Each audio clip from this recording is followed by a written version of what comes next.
Mark Rogers TV, always talking college football. Subscribe to my YouTube channel. Also follow me on Twitter and like me on Facebook.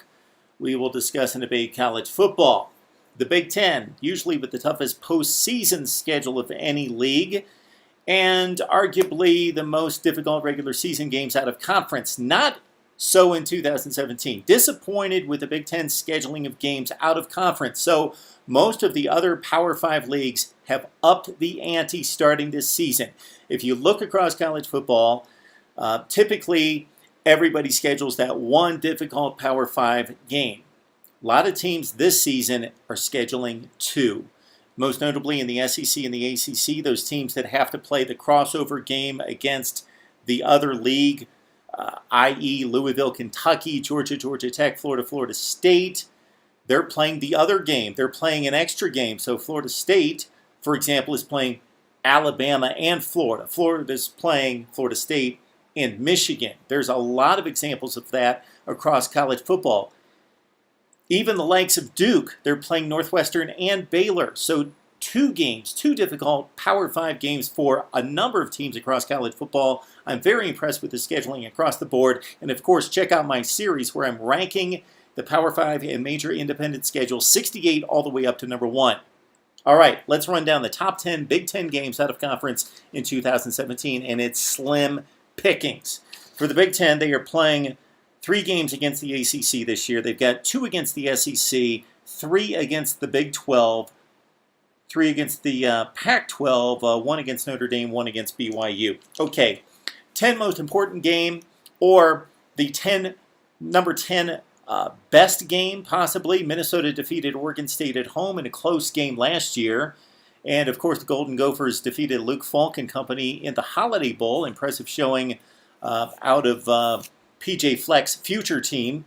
This year, Minnesota returns the favor and goes out west to take on Oregon State. Gary Anderson's team played pretty well in the Pac-12, finishing just that close to a postseason appearance at 5-7. Difficult test for Minnesota, but if they can clear Oregon State in week 2, maybe Minnesota makes some noise in the Big Ten. Obviously, that doesn't affect the Big Ten race, but they gain confidence and can step into Big Ten play most likely undefeated.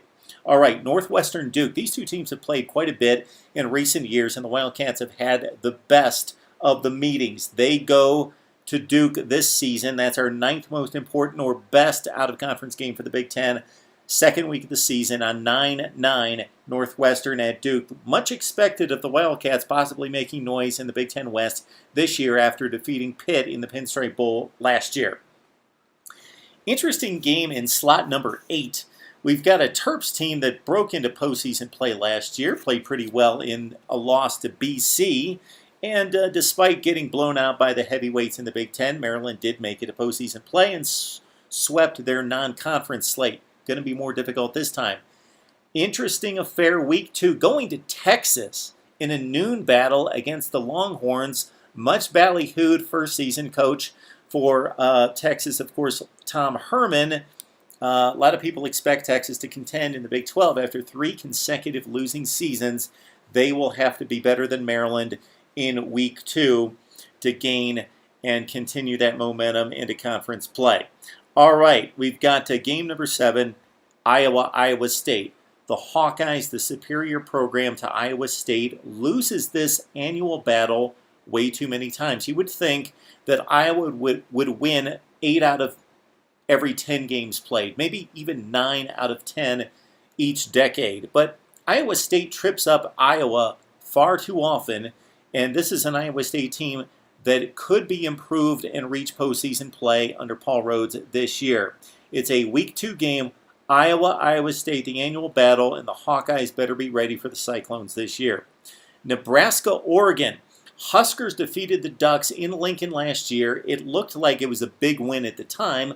Of course, Oregon was a top 25 club that stumbled to a 4-8 finish, 2-7 in the Pac-12. Nebraska benefited from Oregon continually going. Mark Helfrich did for the 2-point conversion and failing, 7 consecutive times? Nebraska wins 35-32. Okay, Nebraska at Oregon for the rematch. Ducks should be better. Huskers be on the lookout September 9th in Eugene. Okay, now we get to 4 heavyweight battles. This one, name brand heavyweight. We'll see how these two teams fare this year. It looked to be a very important non-conference matchup in September last year in South Bend. Michigan State mauled Notre Dame in the fourth quarter and came back. Actually, that's right. Michigan State ran out to the big 36-7 lead. Notre Dame came back, made it a game.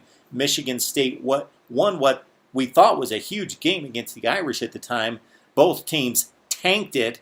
Michigan State 1-8 in the Big Ten. Notre Dame lost 8 games overall against just 4 wins. So it's Michigan State, Notre Dame. I always love this matchup. These two teams should play all the time, just like Michigan, Notre Dame. Notre Dame, ACC, doesn't work. Don't like it. It's garbage. Should be playing Michigan and Michigan State every year. So I will look forward to this one. Notre Dame and Michigan State, just like old times, September 23rd. That's our game number 5. Number 4, we got Wisconsin-BYU. So the Badgers, again, the Big Ten Western Division favorite, could possibly vie for a college football playoff appearance. So this one is one of those must-wins for the Big Ten in terms of national perception. Wisconsin, most likely the champion of the West, cannot lose to BYU. BYU, a decent team, should go about 8-4 this year, but the Badgers have to win one for the conference and maybe get themselves into a playoff situation, possibly with the win to secure a perfect non-conference slate, then go into Big Ten play. So it's Wisconsin with a difficult game at BYU and to take on the Cougars on September 16th. All right, heavyweight matchups here. Pitt at Penn State. We know what happened as these two old rivals got together for the first time in 16 years at Heinz Field last September.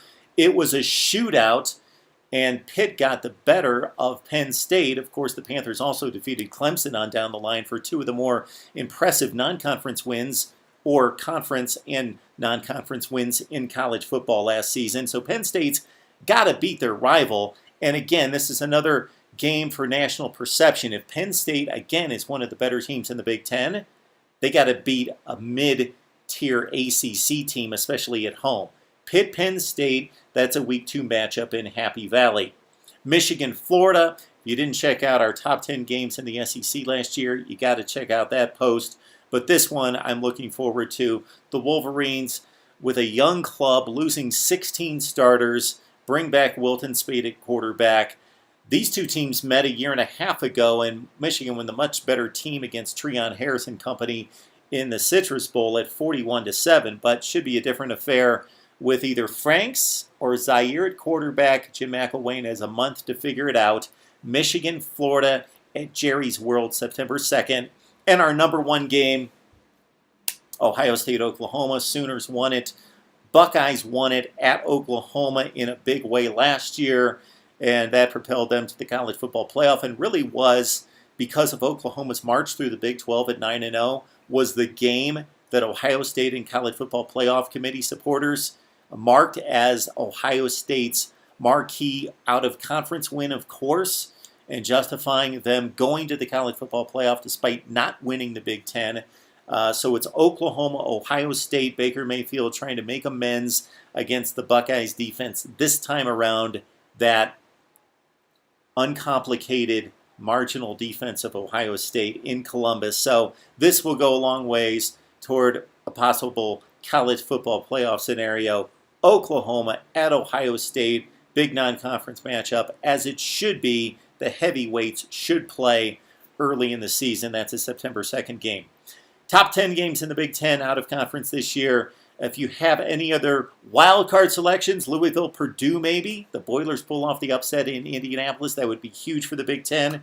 Illinois doesn't play any Power Fives, but they've got Western Kentucky, tricky matchup there. Also South Florida on the road. They'll be an underdog, you would think, in that one. Purdue's got a second Power 5 game that they've got to play against Mizzou on the road, the SEC Eastern Division foe. So a lot there in the Big Ten, although I think it's a bit weak non-conference scheduling in 2017. Let's talk it up right here on Mark Rogers TV.